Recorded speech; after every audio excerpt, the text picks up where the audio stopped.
Most people think investing is complicated. They think you need secret formulas, advanced mathematics, or inside information. I spent years managing one of the most successful mutual funds in history, and here's what I learned. Investing is not about being smarter than everyone else. It's about understanding what you're doing. And most people don't. Let me tell you something simple. You have an advantage over Wall Street. Yes, you.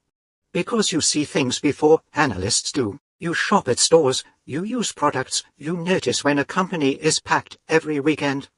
That's not luck, that's research, if you pay attention. When I ran the Fidelity Magellan Fund, I didn't look for complicated theories. I looked for companies I could understand. If you can't explain in 2 minutes why you own a stock, you probably shouldn't own it. Simple businesses are often the best investments. The more complicated the story, the more likely something will go wrong.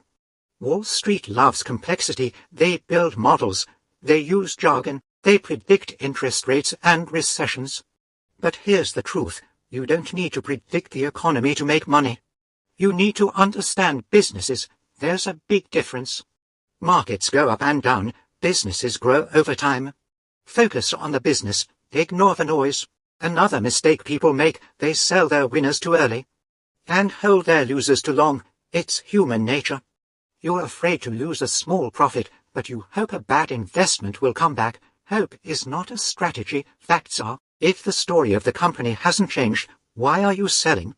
And if the story has broken, why are you holding?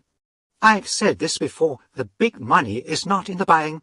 It's in the holding. But holding doesn't mean blindly waiting. It means doing your homework. You must know what you own, and please understand this, there is no shame in missing a stock. You do not need to own everything, you only need a few good companies. People lose money chasing what's hot, the crowd runs toward excitement, but real returns often come from boring companies. The ones nobody talks about, the ones quietly expanding, the ones improving year after year. Let me give you something practical. Before buying any stock, ask yourself, what does this company actually do? How does it make money? Why will it still be relevant in 10 years? If you can't answer those questions, simply step back. The market will test your patience. It will scare you, it will tempt you, but if you've done your research, volatility is not danger, confusion is. You don't need genius, you need discipline. You don't need speed, you need patience. You don't need predictions, you need understanding. Ordinary investors can succeed, not because they're lucky, but because they keep it simple. Understand what you own. Ignore the noise, be patient, and let time work for you. That's not complicated, it's just not exciting. And that's exactly why it works.